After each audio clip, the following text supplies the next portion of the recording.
Inside the Magic, show number 408 for January 27th, 2013.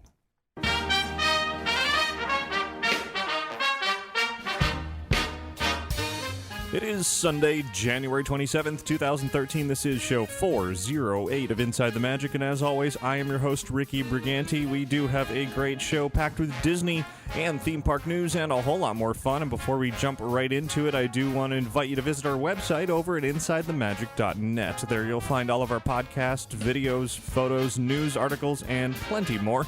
And if you ever have any news, tips, questions, comments, or anything else, you can always write to me via email at ricky@InsideTheMagic.net. Or you can call and leave a message at 407-494-4ITM. That's 4486. And now, let's get on with the show.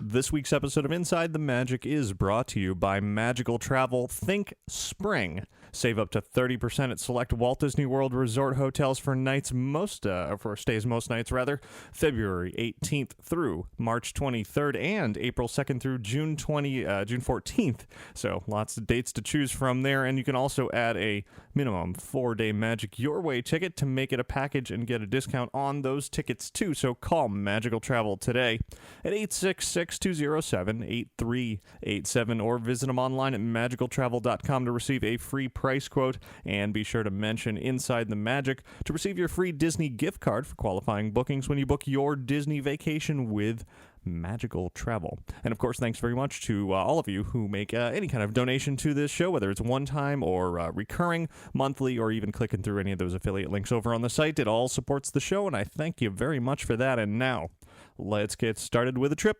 around the world.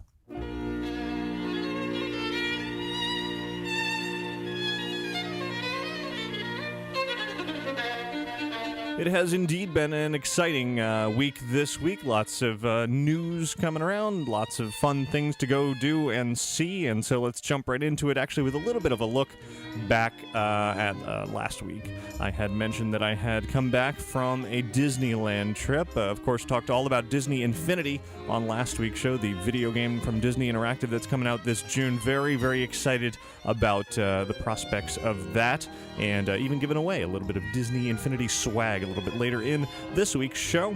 But I mentioned that right now because this week over on InsideTheMagic.net, I posted a couple of articles that came out of the Disneyland trip. One was essentially something I called Fresh Adventures for a Disneyland Regular, sort of a look at those items around Disneyland attractions or little treats you can get or things that are kind of part of a typical theme park day and not necessarily the new attraction or the biggest new experience or anything like that, but things that shouldn't be overlooked. So definitely go check that out if you want a little bit more Disneyland fun. It's a fun photo journey through the parks. And also from Disney California Adventure, kind of an update on Cars Land since the grand opening. It's been about 7 months or so, a little more than 7 months, and just kind of have a photo update from there as well. So head on over to the website to check all that out.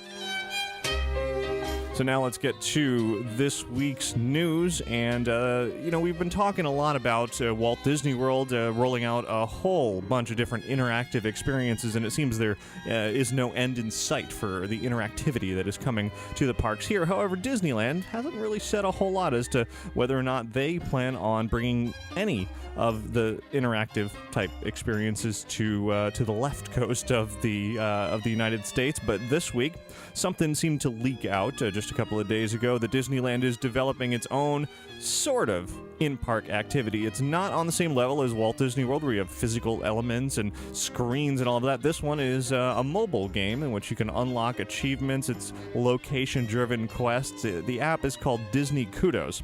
Now, this has not been officially announced. It was first noted by Stitch Kingdom online, and then I picked up a few additional details while searching around, including a video of the app in action, or at least an early test version of of the app, and actually, of course, that video has now been since pulled, so it seems like it was never meant to be public in the first place, but there it is, Disney kudos. The app kind of looks like a Boy Scout badge on the first screen, or at least this test version of it did. Maybe even Wilderness Explorer, a la Pixar's Up. A shirt with a sash and badges, and then as you enter in, it gives you a closer look at a different Disneyland quests. Essentially, you can unlock quests for specific attractions. For example, you could unlock the Party King badge by checking in after you've seen the Bayou Bash, or you can, one of the tasks that it suggests is to investigate spooky noises coming from Pirates of the Caribbean.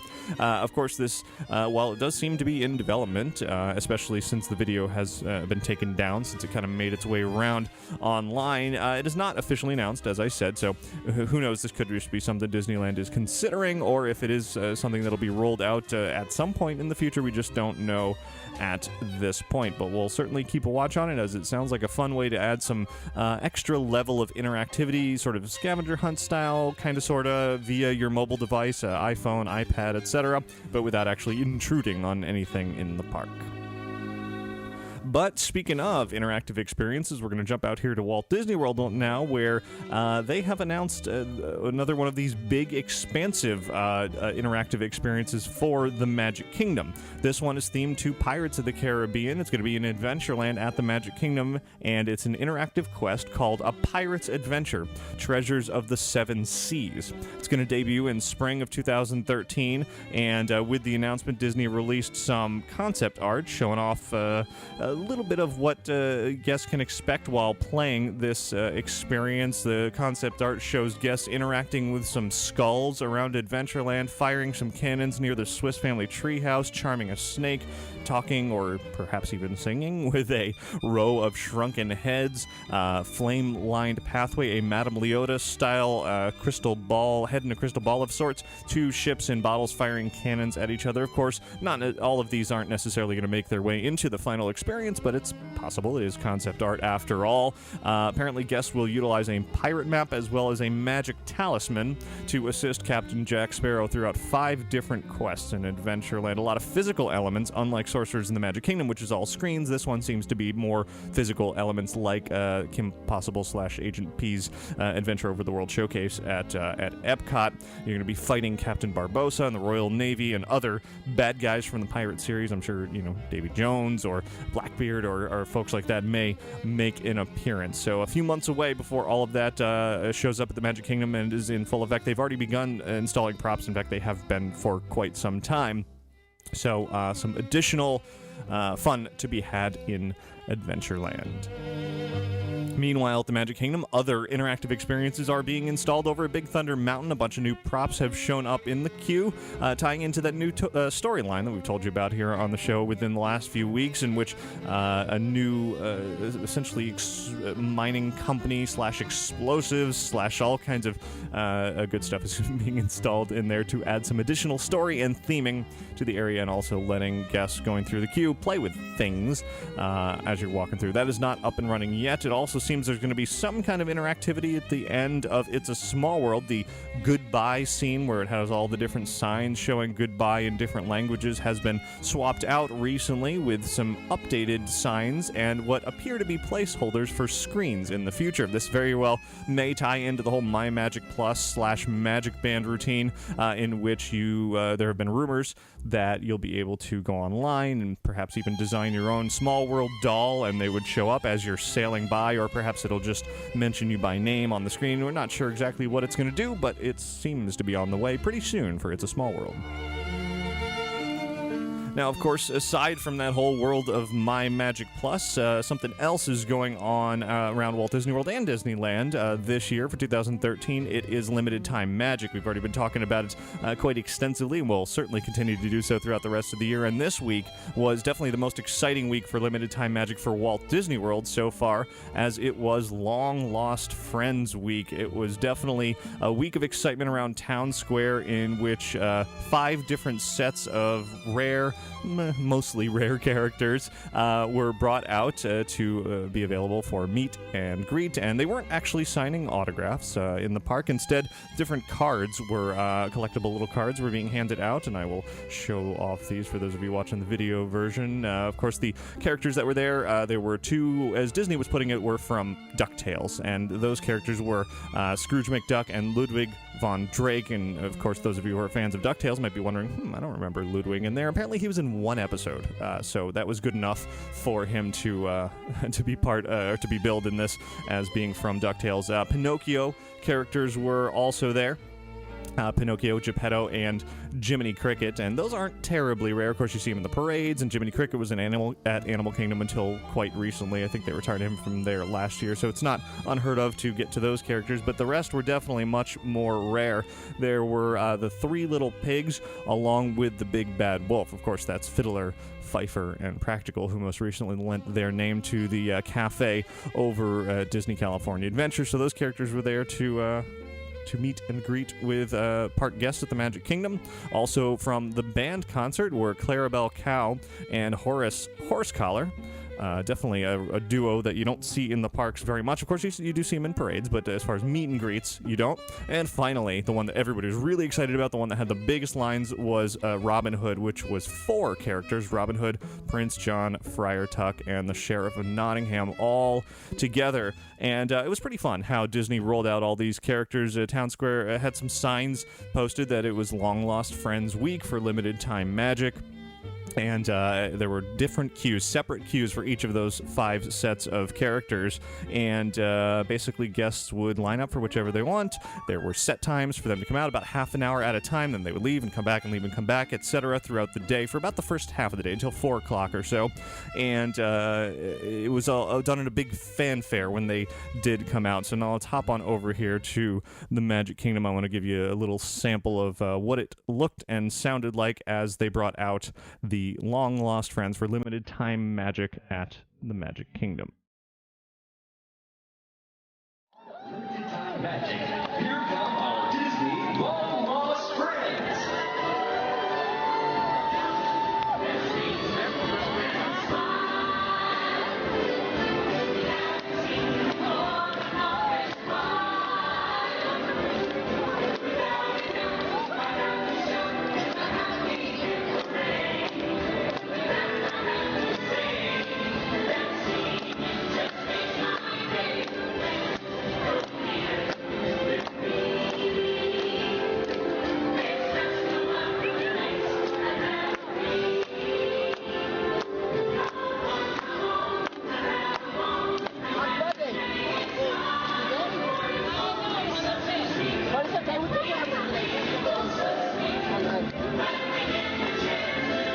So they all paraded out carrying flags with their names on them for those who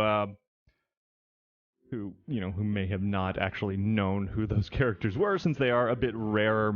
There were definitely guests who had no idea who, let's say, Ludwig von Drake was. But then there were plenty of Disney fans very excited to meet those characters, including myself. I definitely had a blast going through all of them. It took, actually, yesterday, I finally got out there. It took 3.5 hours to meet all those characters because the lines were so long, and as I said, they came on and off stage for quite a while in 30-minute shifts. So it did take a long time, but ultimately I did get through all of the different characters, and then today was the very last day for that. However, I have heard that in the future there will be, I have not heard this officially, but a little birdie told me there is going to be at least another Long Lost Friends Week as part of Limited Time Magic, and that perhaps we'll be able to vote on which characters will be appearing in that. So I would definitely be casting my vote for Darkwing Duck and Launchpad, who I seriously hope, and I'd be surprised if they didn't bring those out, but it would be interesting to see what others vote for, what characters that have not been around the parks in a while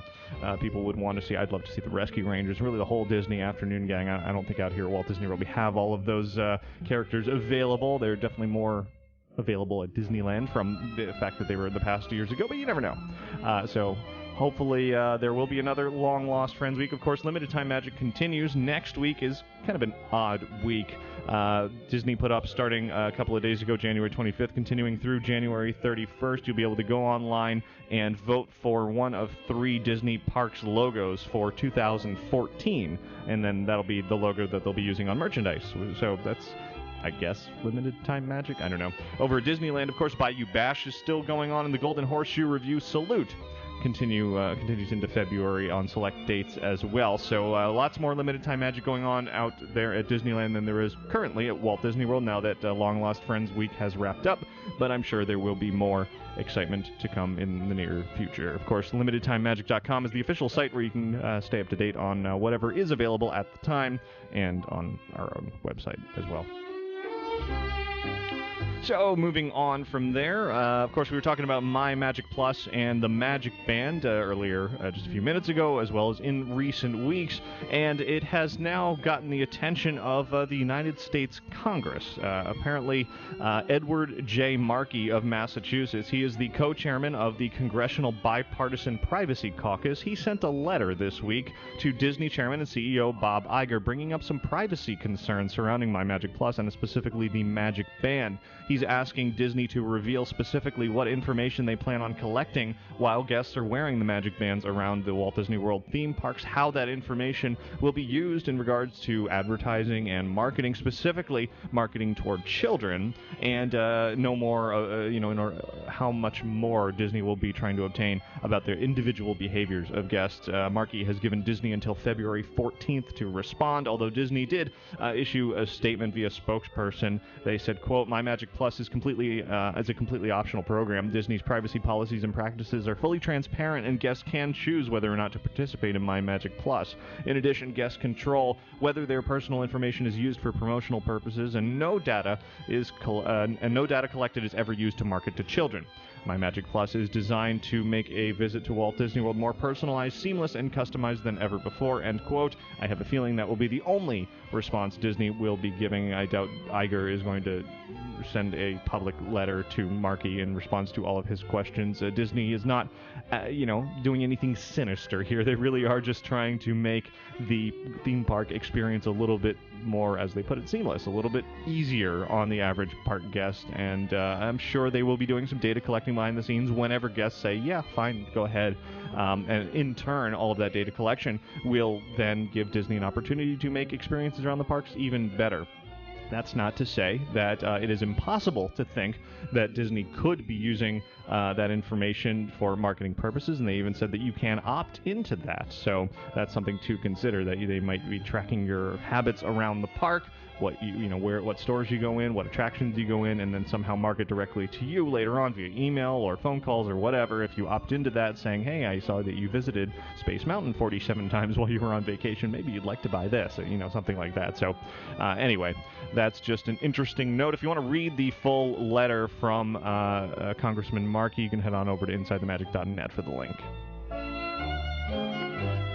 And over at Epcot, some pretty exciting details have emerged for this year's Epcot Flower and Garden Festival. And it's not too often that I use the word exciting when it comes to the Flower and Garden Festival. It's always very pretty, beautiful, gorgeous, colorful, etc. Lots of terms like that. But this year, Disney's really doing something special, almost turning the Flower and Garden Festival into Food and Wine Light. Of course, the Epcot International Food and Wine Festival runs later in the year annually, always very, very popular, and elements of that seem to be making their way into the Flower and Garden Festival this year, which begins on March 6th and continues daily through May 19th. This year there will be 11 marketplaces around the World Showcase during the Flower and Garden Festival, and they'll offer food and drinks, including Smokehouse Barbecue and Brew at the American Adventure Courtyard, Florida Fresh, a Primavera Kitchen at Italy, and Hanami at Japan. One of the headlining items that Disney has announced that will be included in the Flower and Garden Festival is the famous Dole Whip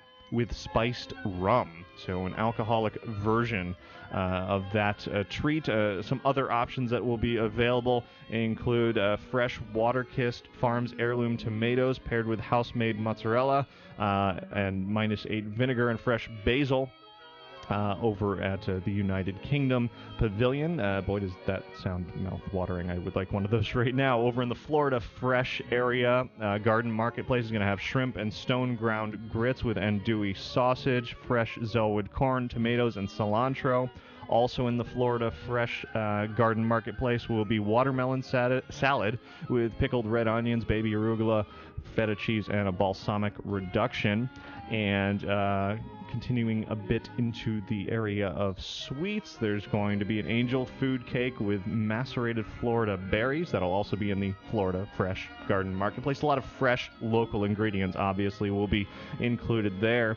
And then something more along the lines of the Food and Wine Festival, there will be a pulled pig slider with coleslaw at the Smokehouse Barbecue and Brewers Marketplace in the American Adventure Courtyard. Of course, beyond the Dole Whip, there will be plenty of other drinks. There'll be fresh fruits, herbs, and veggies in a menu of cocktails and non-alcoholic mocktails, as Disney's putting it, for guests, including a chilled rose blush lemonade, a frozen dessert violet lemonade, and a strawberry slush available throughout the World Showcase at select marketplaces.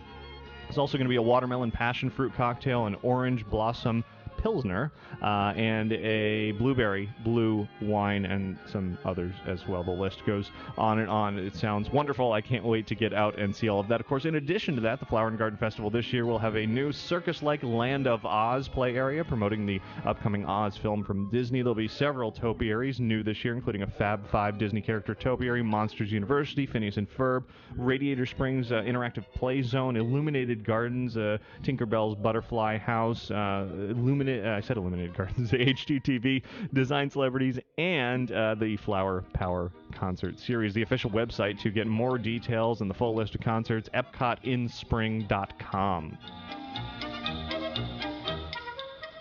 It was announced this week that the television show Live with Kelly and Michael is coming to the Magic Kingdom to tape some episodes, coming to Walt Disney World. Tapings will be February 18th and 19th. They're going to tape 2 shows each day from Town Square. Host Kelly Ripa and Michael Strahan?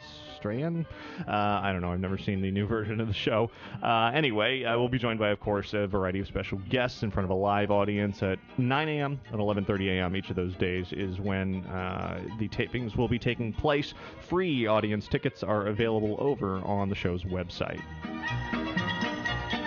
Very exciting news emerged this week from the world of Star Wars, of course now owned by Disney since they purchased Lucasfilm. And despite publicly declining the offer last year, director J.J. Abrams has accepted the role to direct Star Wars Episode 7. It took more than a day for Disney and Lucasfilm to confirm that news after it spread widely across the internet. George Lucas, in a statement, said, quote, "I've consistently been impressed with J.J. as a filmmaker and storyteller. He's an ideal choice to direct the new Star Wars film, and the legacy couldn't be in better hands," end quote. Of course, J.J. Abrams himself said, quote, "To be a part of the next chapter of the Star Wars saga, to collaborate with Kathy Kennedy and this remarkable group of people is an absolute honor. I may be even more grateful to George Lucas now than I was as a kid." Also consulting on the project are Lawrence Kasdan and Simon Kinberg.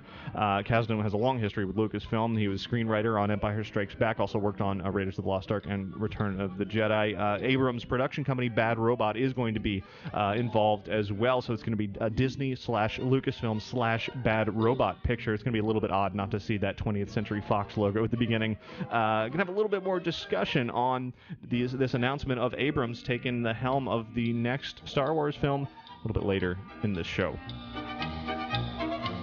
Actually jumping back to the world of television here for a moment, beginning tomorrow night, January 28th, and continuing nightly through February 1st, it is Making Disney Memories Week on Wheel of Fortune. They're going to have 3 different scenes throughout the week, depicting Sleeping Beauty Castle, Cinderella Castle, and the Disney Dream cruise ship. They'll also have a variety of items from the parks there on set, including a Disney teacup from the Mad Tea Party, Lightning McQueen from Cars Land, a pirate ship from Peter Pan's Flight, and Dumbo from Dumbo the Flying Elephant, along with a variety of other Disney characters, and of course plenty of Disney prizes given away as well, so tune in to Wheel of Fortune this week. And jumping to the world of Broadway now, you can probably imagine what the announcement was finally confirmed by Disney this week. It is Aladdin making its way to Broadway in New York in spring 2014. The show is actually going to do 9 weeks in Toronto starting November 13th before it heads to Broadway. So it is finally official, although really everybody knew about it for quite some time now. Here's an interesting, fun little tidbit that my wife Michelle noticed as she was reading through the issue number 2 of the new My Little Pony comic. She spotted a few Haunted Mansion references in the comic. Apparently, the writer of the comic is a big Disney fan and decided to throw those in there. Just a couple of them are there's a Forest of Leota, and on a map there's a little building that looks just like the Haunted Mansion. It seems like the characters are heading into the Forest of Leota for issue number 3. So any of you Haunted Mansion fans out there might want to pick up that issue 2 and certainly issue 3 as it gets even more involved with some fun references there. And final bit of news this week. This is an image that spread very quickly online as the newest photo from Annie Leibovitz in the Disney Dream Portrait series came out. It is Taylor Swift posing as Rapunzel. A very beautiful photo. Of course, has long flowing blonde hair, and Taylor sitting on the Rapunzel's tower, looking longingly into the distance for her freedom. You can see this photo along with behind-the-scenes pictures and video of them taking that photo, and the entire series, archive of every photo from the Disney Dream Portrait series over at InsideTheMagic.net. Just check this week's show notes for that link. And that'll do it for news from around the world this week.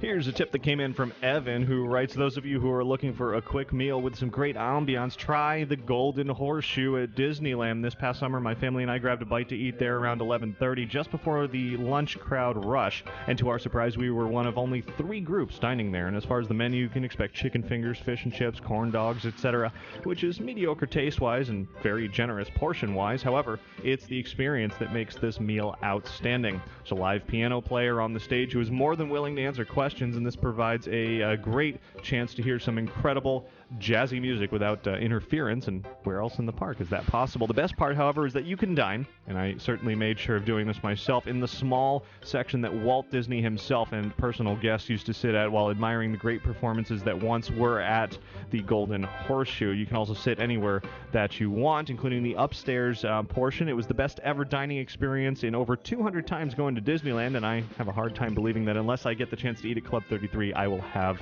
a better one. Evan, definitely a great tip. Of course, right now during Limited Time Magic, the only availability to go into the Golden Horseshoe, which I definitely recommend going in to do, is the Golden Horseshoe Review Salute. A fantastic show. We've talked about it for the last few weeks here on the show, shared the whole show itself. Great show, funny, and also a great sort of limited time menu in there. But once that show disappears, should Disney decide to go back to the way the Golden Horseshoe was prior to that and not bring in some other show, definitely a great little sort of tucked away area that you can just walk right by every time you're at Disneyland, not even realize the significance of that area, and certainly being able to sit in Walt's sort of little box off to the right side of the stage is a treat. So great tip. Everyone else, email your tips into tips@InsideTheMagic.net.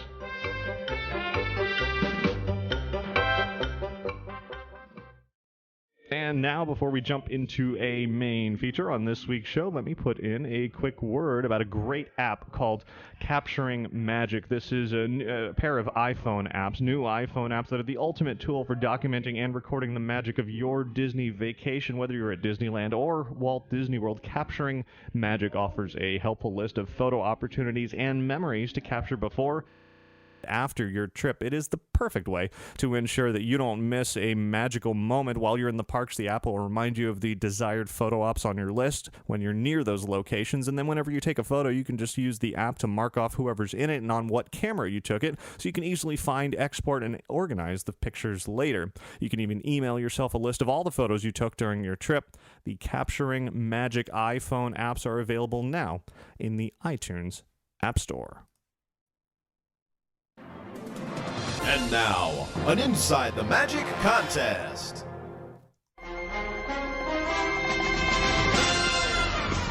Well, it's not a new contest, but I do have some winners, or a winner, for that matter, to announce from last week. Of course, last week I talked extensively about Disney Infinity, the video game that's bringing together every world of Disney, pretty much. Of course, it's currently only contemporary worlds, but the hope is to bring together decades and decades of Disney history into one video game toy box, if you will. Let you play through all of those experiences. And, of course, my question for last week's contest, in which the prize was to win a Disney Infinity t-shirt and tote bag, which are available only as giveaways during the Disney Infinity unveiling, not for sale. So very fun exclusive prizes here. My question was simply to identify the quote-unquote play sets that are going to be included in the starter pack of Disney Infinity when it comes out in June. The correct answers, of course, were The Incredibles, as you're hearing now, Pirates of the Caribbean, and Monsters University, and had a tremendous response. Sounds like a lot of you are really excited about Disney Infinity, but only one can win, as I only have one shirt and one tote bag to give away.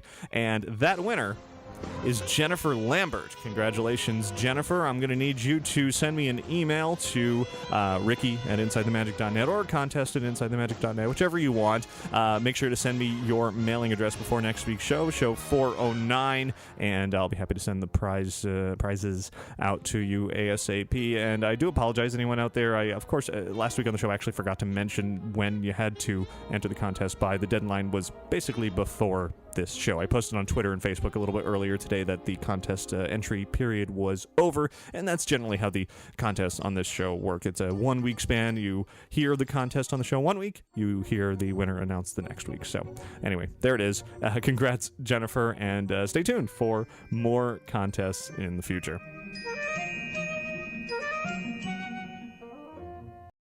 There's been a lot of big Star Wars news this week. Of course, Star Wars and the world of Lucasfilm and all of that is now owned by Disney, which means it is fair game to talk about here on Inside the Magic, and I don't want to just blab about it all by myself, so we've brought on good old Skipper Ben to join me since we're both big Star Wars nerds.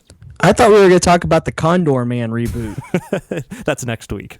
Okay.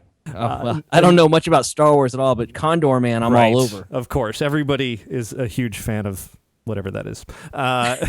No. So Star Wars, of course, it's been a few weeks now since Disney made the huge announcement of purchasing Lucasfilm and that there would be more Star Wars films on the way, and everybody's wondering who's going to direct the next one. Please don't let it be George Lucas. And this week, finally, Disney made the call, and it was just confirmed late Friday night, actually a little bit after midnight, that J.J. Abrams is the director of Star Wars Episode 7. I've been doing my Star Wars geek dance for about 12 straight hours now. Yeah, it started as, trickling out as on a website, and it blew up to more websites, and then it took over a day before Disney and Lucasfilm finally sent out their press release saying, let's see if I pull up the release here. They said, of course, they wanted to say something, but they started out the release by saying, after a bevy of emails and phone calls, the formalities have been wrapped up. So I think it kind of leaked out just a little bit early, and they were like, oh, we need to confirm this as quickly as possible. Yeah, and the day and age that we live in with the Twitterverse and Facebook and everybody, you might as well not hide behind rocks. Just get out there as soon as you can when news breaks, because there are no more secrets anymore. No, not at all. And this is a huge one. I mean, Star Wars, obviously, hugely popular, been going on for decades, and some of the movies have been directed by Lucas. Some, the better ones, in my opinion, have not been directed by Lucas, and everybody's really excited to have somebody who has been so highly acclaimed as on pretty much every project he's worked on as J.J. Abrams. Well, I think, when the purchase went down, everybody was a little bit worried about how fully invested Disney would be with this franchise. Would they just milk it out for everything it's worth and go the cheap route and just do movies for the sake of doing movies, knowing they'd make $1 billion no matter what? Or would they, go all in and really support the franchise? And in my opinion, it doesn't get any bigger than J.J. Abrams when you're wanting to, relaunch a franchise, especially of this magnitude. No, definitely not right now. I mean, just to run through sort of his directing history. Of course, he's been on TV like crazy with Alias and Lost, two very, very successful shows. In the big screen, he rebooted Star Trek, which was a big success. Of course, there's that Star Trek, Star Wars, sort of feud over the years. Mission Impossible 3 he directed, and Super 8, which I loved.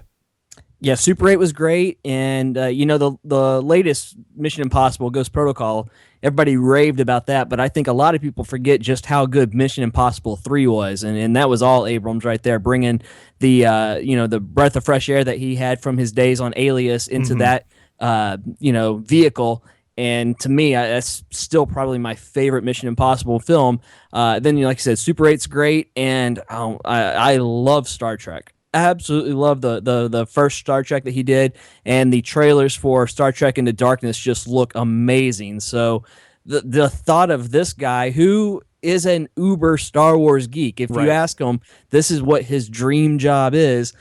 He's now going to have the keys to the Corvette, in my opinion, and I can't wait. 2015 cannot get here soon enough. Well, even the rumors have been going around for a couple of months now since this purchase. Who's going to direct it? And Abrams' name has been near the top of the list the whole time. In fact, a lot of people thought he was a shoo-in, and then back in, I think it was November, late November, early December, he actually publicly said no. I just can't take this job. So it's kind of an interesting turnaround now, late January, where it's official. Well, yeah, and mentally, I was prepared for Bryan Singer to get this job, with him being mysteriously pulled off the new X-Men film. And I'm sorry, Bryan Singer, Matthew Vaughn. Am I not? I'm saying Matthew Vaughn. That's the one.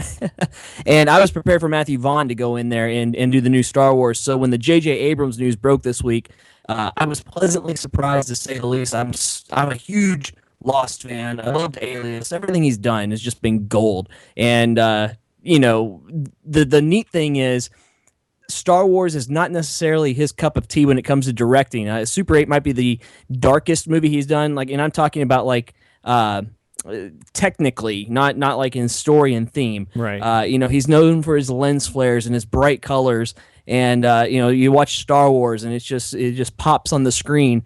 And there's some thoughts and rumors going around that this is going to be a little out of his comfort zone, which to me is very appealing to see him as a director go off in a little bit different direction, but at the same time knowing how big of a fan he is, it's going to pay off. It paid off with Josh Whedon in the Avengers, and when it comes to taking over these large franchises and letting quote unquote the geeks control it. It's worked so far, and I can't see why this wouldn't work as well. Yeah, definitely. And couple that with the fact that Michael Arndt has been tapped with the honors of writing the screenplay for this movie. And of course, he has a great history of excellent movies, including Disney connection with Toy Story 3, which is arguably the best of the three Toy Stories, which is hard to do when you're writing a sequel. But it's amazing and, tear-jerking, but also very funny. And to bring that level of sort of emotion from a script into what J.J. Abrams can pull together in terms of action, but also character development, all of that in a Star Wars movie, it's going to make those prequels just sort of disappear. And granted, this was Toy Story 2 and not Toy Story 3, but it is kind of funny with the full circle of how they poked fun at Star Wars a little bit in Toy Story 2 with Zurg and Buzz. And, to steal a Lion King phrase, it's like the circle of life. We're all coming back around to each other. So, the neat thing is it does look like they are going to go all in when it comes to these movie franchises. I don't think there's been anything said how many films JJ would do if he's doing one and done, or if he would have his hands in the trilogy that they've, initially talked about launching to get this relaunch going. But, from everything you read, I think every major director in Hollywood would love to get their hands on at least one Star Wars film at some point. And if Disney's going to stick true to the every 2 years rolling a new one out there, and you're starting with J.J. Abrams, I'm very excited for what the future holds, not only in the films, but I think it's going to translate into other things, especially in the theme parks. That's the next big boom after these films get going, is just how is this going to translate to what we're going to experience in the parks? And I think the ideas are endless. Oh, absolutely. And as you said, if Disney is going all in with Star Wars, as they really need to make it truly, I mean, it's going to be a moneymaker no matter what. People are going to go see it. Obviously, people saw the prequels despite the fact that everybody complained about them. And so, but for them to really see this and notice that they have to put top talent to make it good, they are certainly going to translate that into the parks in some way, more than just simple promotion. Yeah, the way that major franchises in the film industry go today with the worldwide box office, Disney, starting in 2015, in my opinion, can just start counting on making $1 billion with one film every 2 years. Right. It's going to happen. Yeah. There's no way a Star Wars flick is not going to pull that kind of box office in. They might not be huge hits in the States, but that doesn't matter anywhere else in the world. You look at some of the biggest flops of the summer here in the States, and you look at their final worldwide tallies, and a lot of them are hitting close to that $1 billion mark every time. And if Disney's going to do this every 2 years, it doesn't cost $1 billion to make a film. Right. So I would love to see, where they're going to take some of that money and put it back into the parks. And maybe the TV shows that's been rumored for years, if they'll go into that direction. But, personally, I love Star Tours. I think it's a great ride, but I could use more Star Wars in my parks. Absolutely. So I was at the Orlando Science Center last week for a special event they had there, and then they've also got a exhibit there that is a very thorough Star Wars exhibit of props, costumes, vehicles, that kind of thing. And walking through there and seeing these original items from the films, the original, one of the original C-3PO costumes and Princess Leia's recognizable costume, et cetera, being close to those actual tangible items made me think how sort of disconnected Star Tours really is, because it's a simulator. I mean, Star Tours, I love it. I love the new version. I love the old version. But to have something in the parks that is more tangible, that's actually physically there, an animatronic, a set piece, a world you can actually physically ride through, that's really what the Star Wars universe deserves in a park. Well, I was sitting here kind of thinking about it today, like, what would I add to the parks? And George is a huge classic Disney fan, and I know it's maybe not cool. It's not a simulator. It's not next gen necessarily. It's not a thrill ride, but something deep down in my, Disney core just screams out to me like, I would love to see a Star Wars dark ride of some sort, filled with audio animatronics, filled with some of the, most famous scenes in Star Wars history. And shoot, make it an Omni-Move or whatever. I don't care. I think it would be fun to experience something like that. Now, don't get me wrong. If they want to give me some kind of TIE fighter roller coaster or something, I'm all in. Right. But, there's a part of me that's like a classic Disney dark ride set to Star Wars. In my opinion, is something that the studios in Florida could use desperately. There's not enough family attractions there to begin with. And, I don't know. To me, I think it would be a lot of fun to experience something like that and just have, a Han's audio animatronic and a Luke and Leia and a Chewie. And it just, I get the goosebumps still going through Star Tours, the queue, and seeing 3PO and R2-D2, let alone all of the figures. Yeah, and that's really the key. It is true. When you're going through Star Tours, you see those two animatronics right up front, and then it kind of moves from there into, a little bit obscure Star Toursy stuff, and then you get on and you're just looking at a screen the whole time, and it's a great experience. But I can even think of something like the Great Movie Ride. Swap out one of those scenes and put some massive, elaborate Star Wars, something in there, even if it's a placeholder until they can develop something more. Well, that's a topic we want to talk about later on down the line with the Great Movie Ride, but you've totally stolen one of my ideas, is throwing a Star Wars scene in there. My thought is to get in there with the Millennium Falcon and almost sitting there behind Hans and Chewie and seeing the star fields out behind them. I think something like that would be awesome in the Great Movie Ride. And before I get like 100,000 emails, I have to mention that you keep saying Hans instead of Han. Hans, hey, Because I'm going to get like a flurry. He said Hans. I'm doing that on purpose just to give you something to do the rest of the week. I'm sure you are. So it goes right up there with my what's his name from Twilight Zone, Rod Sterling. Right, wasn't it? exactly. Yeah, I mess that one up every time as well.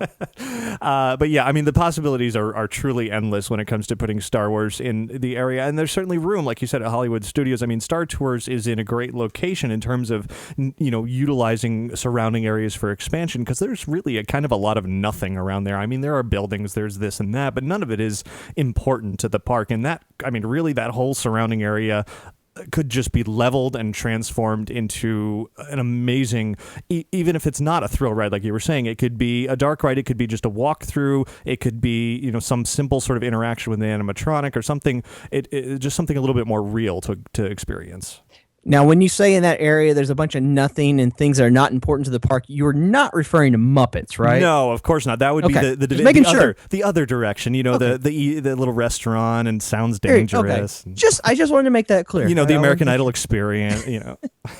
But it kind of goes back to the old argument of the should Disney look into doing a Lucas Land, which they obviously now should think about doing it. And should that be an extension of one of the parks, or should it be its own park? There's even been the rumors out there of a boutique Star Wars park. I'm afraid that's probably where they would look into going in a direction like that and making its own ticket, and I hope it wouldn't be too expensive. But in my opinion, I love what Universal's done with the Harry Potter area and making that its own park within a park. And I would hope that if they do decide to do something with a Lucasland or an extension of Star Wars, they could make it work in like the studios, because that park, granted, I love it, but there needs to be more. That's the next park that they need to spend a lot of attention on. And, I think the one property that can stand up to any kind of onslaught that Universal does with Harry Potter is Star Wars. Oh, definitely. And here, as we're talking about where Star Wars could integrate in the parks, I just had this idea pop into my head. Okay, so they promoted Tron Legacy with the Tron-a-Rail, and they've added the same sort of idea for the Avengers, which is still roaming around the track. I'm just going to throw this out there. What do you think of a Death Star Spaceship Earth? I love it. Gut it and make it a roller coaster. Well, I don't know if you go that far, but at least for a promotion, you could put the sort of the laser cannon thing on the side of it and just, do it up and, maybe have the monorail transformed into some sort of spacecraft. And every time it flies by, you see the Death Star sort of light up and get ready to shoot. Now, that you said you're going to get a lot of emails from people saying that I'm saying Hans. Right. You're going to get quadruple the emails for doing that to the Spaceship Earth. It's still better than the giant Mickey hand that was over it. Very true, very true. But now you got to get creative with some of this stuff. And there's even been the concept art for some of the expansion they wanted to do to Tomorrowland at Disneyland Paris that had kind of a half dome Death Star that is, you got to admit, it's very cool if they can do anything with the Death Star, even if it is a little bit of an overlay to Spaceship Earth. That the Death Star is so iconic. It is, and it will pull people in no matter what. It will be an attraction in of itself, even if it's just like you said, a little bit of an overlay to it. I can't. I can see them doing something like that without a doubt when everything's ready to, full-blown launch. Right, the promotion. I just thought of one more. If they can make a realistic dragon fly over Fantasyland for one night only, why couldn't they take, that famous, they've got the Mickey hot air balloon, and they have like a Spaceship Earth hot air balloon. Well, why can't they make a Death Star that would fly up in the sky and do something awesome? Or do a little X-Wing or something like that, a TIE fighter with it, and have it just fly over for a little while. I think it'd be very cool. Yeah. They're creative, and they got a few years to get this all figured out. They do, and that's the key here. This is just confirmed this week. This is, just the director of the film. We don't know anything about the film. We don't know where. I mean, we know it's a sequel, right? It's not a prequel anymore. So we assume there's going to be some carryover characters. Maybe we'll see return of some of the actors from the original trilogy, which would be fantastic, even if they get killed off in the first 2 minutes. But where is it going to go from there? We don't know. And J.J. Abrams certainly will be taking the helm, the reins of that, and taking it in whatever is that new direction for Star Wars. I'm excited. Star Wars fans are excited. Even if you hated the prequels, you still have to be excited by this news. There's nothing wrong with getting a new Star Wars film. And it's in hands that I think we can trust and we can look forward to. And I'm going to do everything I can not to read much up on it because I want to be surprised by it when I get to go see it in the theater. Definitely. I agree. I'm actually really looking forward to the fact that Disney is now in this world because I'm hoping to death that I get to go to some sort of advanced screening of this film and I don't have to wait in line like overnight like I did for the first prequel. Now if we can just get Tarantino to do Condor Man. You got to watch Condor Man. I can't believe you haven't seen Condor Man. I will Classic early 80s Disney film. I will see Tarantino's remake if that happens. There we go. All right. So, you mentioned earlier, or actually I did it first, but you brought up the great movie ride. And I think we're going to be talking a little bit more about that ride as the Academy Awards move closer here in the coming weeks. So I look forward to having you back here on the show. And of course, great to hear from you again this week. Cool. And that's going to be a lot of fun. I think we're going to have a blast with that. Definitely. And, I'm also sort of thinking about throwing around ideas for a variety of trips coming up. I'm taking Disney trips all over. Of course, I've never actually been overseas. So kind of starting to think about that. I know you've been to Paris already. Yes, I have been to Paris, and I recommend it like crazy. It's the best theme parks I've ever been to. And, if you're thinking of going over there, I know somebody that can help you plan that trip. And who might that be? That might be Princess Lisa. Who, yes, of course. I do want to first thank everybody who's contacted her with her new business. She's now booking Disney travel, and we've had a couple ITM listeners who have gotten with us this last week, and very cool to hear from you guys. And if you're interested in Lisa booking any travel with you, you can find her on Facebook at Princess Lisa Repstock. Awesome. Keeping the Princess Lisa name. I like it. That's right. Very cool. Good to hear from you, Ben, and we'll hear some more thoughts from you in the near future. Sounds great. We are obviously a couple of Star Wars nerds looking forward to talking about much more Star Wars as these movies get closer and closer and hopefully more in the park soon. Before we jump into listener feedback here at the end of the show, let me put in a quick word about Lanyard Lab. Of course, lanyardlab.com is the site you want to go to if you are in need of custom lanyards. Those things you hang around your neck, whether promoting a business or organization or wearing it for name tags, ID cards, anything like that around a church, school, convention. Head to lanyardlab.com, click Get a Quote. There you can submit all your information to us about what name, text, colors, logos, anything you want to put on there. We'll email you right back with a price quote along with a proof showing you what your lanyards will look like. There's no obligation to purchase. You can do all of that for free. And if you are happy with what you see, you can then buy it online. It is simple as that. So check it out over at lanyardlab.com. That's LANYARDLAB.com. Hi, Ricky. Hi, Ricky. Hey, Ricky. Hi, Ricky. Hi, Ricky. Hey, Ricky. Ricky, this is amazing.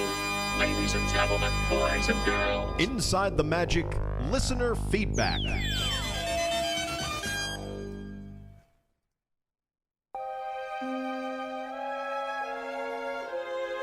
Now let's go through a few emails here to round out the show. First up, an email from Joseph from St. Paul.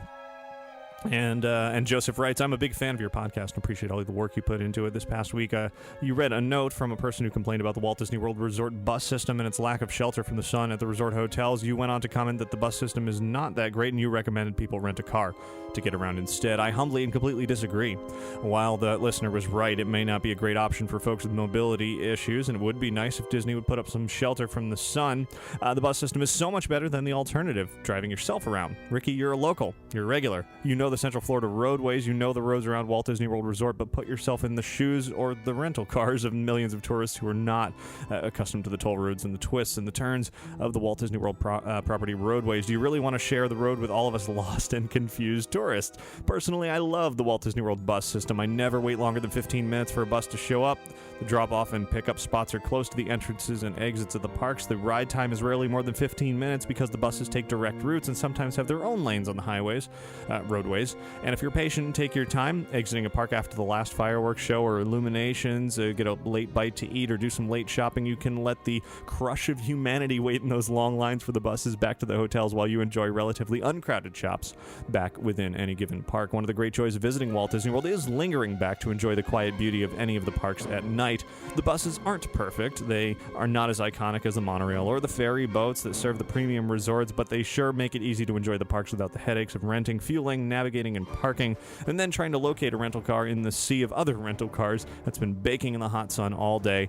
I'd rather take the bus any day. Joseph, an interesting perspective on there. However, I humbly and completely disagree with everything that you wrote because I just can't stand waiting for buses, riding on buses. I would much rather navigate those crazy streets, even if I didn't know where I was going. Let's say I go out to any other city in the country and have no idea where I'm going. I want to be in control. I know my car is there. I've got my cell phone with GPS, and I can take it, have it take me wherever I want it to go because I am in control there. You say waiting 15 minutes for a bus and then another 15-minute bus ride. That's 30 minutes. That's a long time to take out of your day at Walt Disney World if you're on vacation, whereas if you had a car, you could get to your car maybe in 10 minutes walking to your car. If you take the little tram, you can get there in 5 minutes. The nearest park is probably 5 to 10 minutes away, and you've just saved 10 or 15 minutes off your trip right there. You could already be on a ride by the time that bus arrives. Okay, maybe I'm exaggerating a little bit, but point is, everybody has their preferences. If the bus works for you, that's fantastic. It certainly is there and helpful for those who don't want to rent a car, don't want to deal with the roads, and you're right, I don't want to be sharing the roads with people who are looking everywhere, taking pictures while they're driving, looking at every sign, trying to figure out where to go, and it does get confusing around Walt Disney World. You're absolutely right. The roads seem to go in places you don't expect them to, and there are a lot of roads that go just seemingly in the middle of nowhere and a bunch of trees. So yes, please, if you don't feel comfortable driving a rental car around Walt Disney World, take the bus system. It's not the end of the world. For me, I'd much rather be in control no matter where I am. I don't like waiting for transportation. I don't like having somebody at the wheel. I'm a bit of a control freak, and so it's nice for me to be behind the wheel personally. Even if I get lost, I kind of enjoy it. Next email comes in from the Netherlands, from Walter, who writes, thank you for everything you do for us Disney fans. I listen to your podcast every week and enjoy it very much. In October, we're coming to Florida, and of course, we plan to visit Orlando. I've got a question. Is it possible to visit Disney hotels if you're not a guest there? I've heard many good things about these hotels and their restaurants. Is there a hotel or restaurant you recommend to visit and have dinner at? Well, Walter, absolutely. In fact, the hotels themselves are great attractions. Definitely go. Make sure you take the monorail system around and visit all those deluxe resorts. Take the bus if you have to, and go to the other hotels, or if you've got a car, which it sounds like you probably will, drive around there. You can always tell, there are security guards when you first pull up. If you tell them you're there to eat, shop, look around, any of those things, as long as it's not one of those really, really busy days where the resort parking is limited only to those with reservations, which is pretty rare, you'll be able to go in and enjoy yourself and look around. You won't necessarily be able to take part in every bit of it. There are some hotels that limit access to the pool areas, for example, but you can certainly walk around, see the sights, eat at the restaurants for sure, and you will enjoy it. As far as the recommendation, my go-to answer is always go to the Animal Kingdom Lodge and eat at Boma. Both the lodge itself, the hotel itself, is fantastic, especially at night. It is relaxing, it is enjoyable, it is comfortable, and Boma is a wonderful restaurant. Next up, an email from Brad, who writes, this email is in response to Matthew's question about the Disney College Program on show 406. I myself am a college student interested in the college program, and I've been looking into the details surrounding it. I was just at Walt Disney World about 2 weeks ago and got the chance to talk with some of the current college program students, and one of the things I asked them was, if I take a semester off of the program, would I have to start paying my student loans, since I technically wouldn't be in school for that semester? In their situation, they said yes. However, I talked with my advisor at school, whose son had completed the program, and she said it wouldn't affect it in my situation. So my advice for anyone wanting to do the college program would be to check with your school advisor and the school's financial aid office to make sure you don't lose your financial aid if you do the program, since it can differ by school. It sounds like you've already done this, and they won't let you take a semester off without losing your financial aid package. But fear not, there is another option. On the college program website, it says college seniors may apply for the program and participate immediately after graduation, but must be enrolled in school at the time of their interview. Seniors graduating in April are eligible to apply for either the Fall Advantage or Fall programs, and graduate students may apply. However, it's important to note that the program is designed for graduates. Brad, good advice there. Certainly worth checking into for financial aid, and it's nice to know that you, if you can't take a semester off, you could enjoy the college program just after graduating, as long as you apply during your time in college. So a little extra bonus bit there. So thanks again, Brad. Chris writes in and says, I'm curious to know if you know if any of the marble busts of the ghostwriters of the literary world of the Haunted Mansion are actually known literary figures like Edgar Allan Poe or anyone of significance, or are they fictional manifestations, pun intended, of Mark Davis?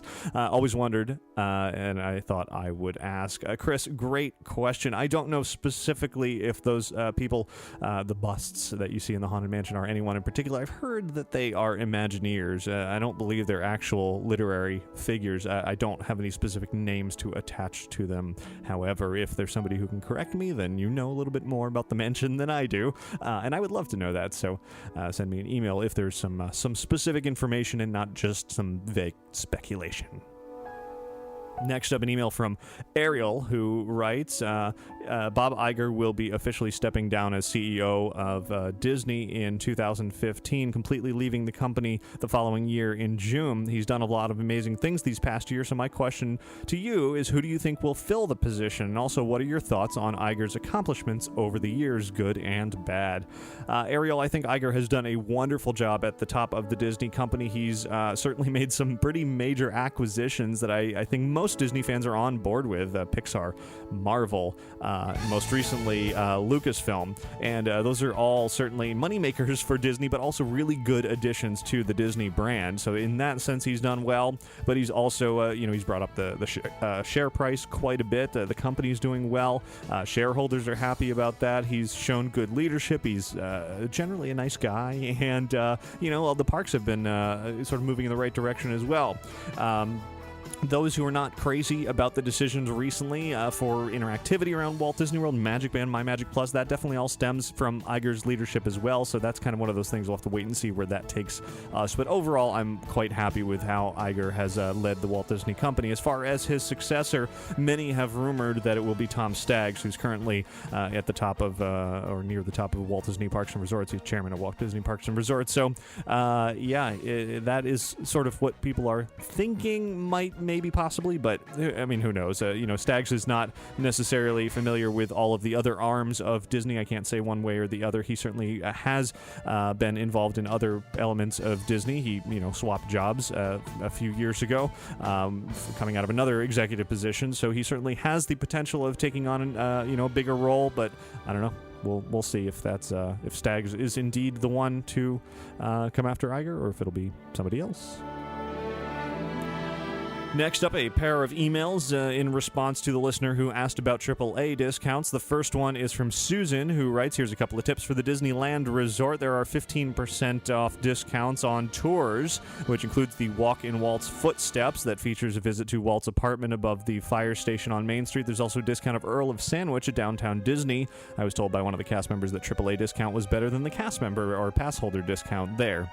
Tom writes in and says, in addition to a lower rate, if you book either a vacation package or buy your park tickets from AAA, you can get one of the best Disney World perks, the AAA Diamond Parking Pass. At every park, there's a designated portion of the parking lot reserved for AAA Diamond parking, usually right next to the handicap parking lot. And this is great anytime, but especially if you park hop or come to the park late, you'll always have parking in the front. AAA also has additional discounts around the park at downtown Disney, and there's a special AAA Storytime experience at Epcot. And the minimum you need to do is buy your park tickets through AAA, but you can also book your whole vacation. So, Tom and Susan, thanks very much for those additional AAA tips.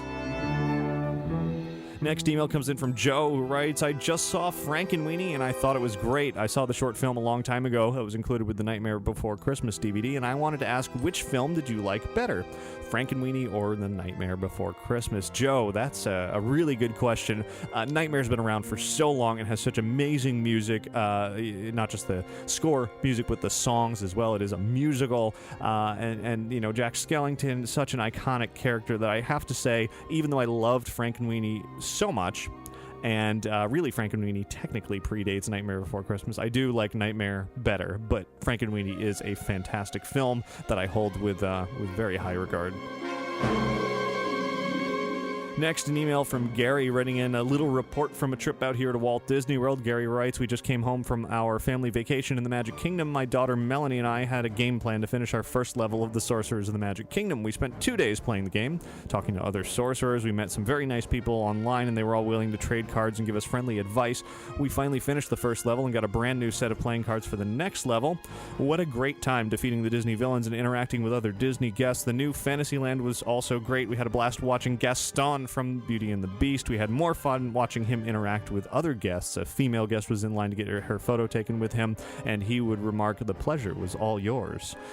Gaston was acting like Jim Carrey, and he had great facial expressions. We cannot wait to see the completed Fantasyland. Gary, sounds like you had a great time. Good to hear that Sorcerers of the Magic Kingdom is still highly entertaining, folks. I have not really played it in months. I kind of had that initial rush of excitement and went through it, and I'm still, grabbing the cards when I go to the Magic Kingdom. Eventually, I suppose I'll collect them all. But as far as actually playing the game, it kind of fell off interest for me. I just staring at a screen all day is not my perfect Disney experience. I'd rather be on a ride, watching a show, etc., etc. But it does sound like a lot of people are still enjoying it. And yes, Gaston is amazing. Definitely one of the highlights of New Fantasyland.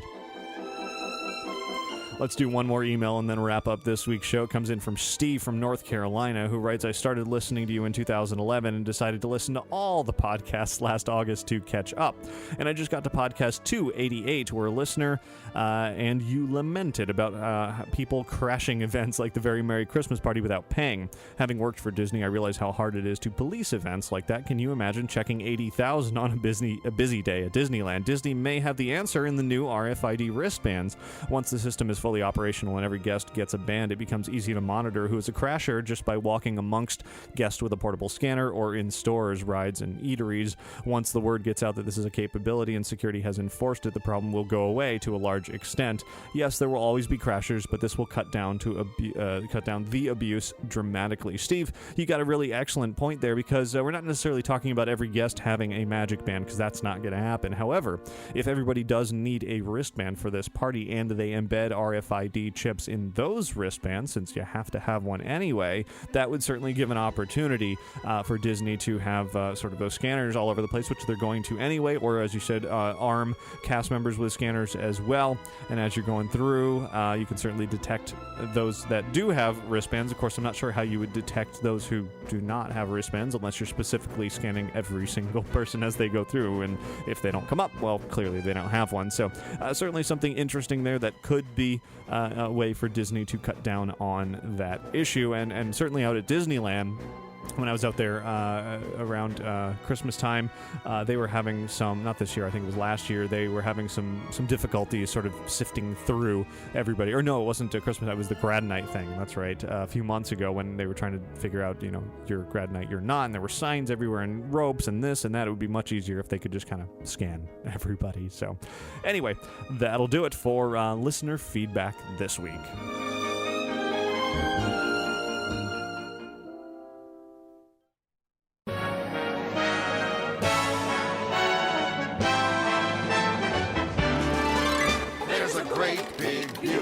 Tomorrow. And here we are at the end of show 408. I had a lot of fun with Limited Time Magic with the long lost friends this week. Obviously, I love meeting Scrooge McDuck, but it was wonderful to finally meet Ludwig von Drake in person. The first time I've ever seen that character, and I really, really hope Darkwing Duck and Launchpad will be making their way out in a future incarnation of this, and looking forward to seeing what else Limited Time Magic will be coming up with. Stay tuned to InsideTheMagic.net in the next few days. I've been posting a whole lot more photos and some great video from the Long Lost Friends week, so you'll be able to check that out on the website and on our YouTube channel as well. And I've got a few more articles lined up with some recent fun in addition, both Disney and beyond, so keep on heading over to our website to see all of that. Of course, I do want to thank Magical Travel for sponsoring this week's episode of Inside the Magic. You can find out more about their services by visiting magicaltravel.com. And don't forget to check out that Capturing Magic iPhone app for Disneyland and Walt Disney World, where you can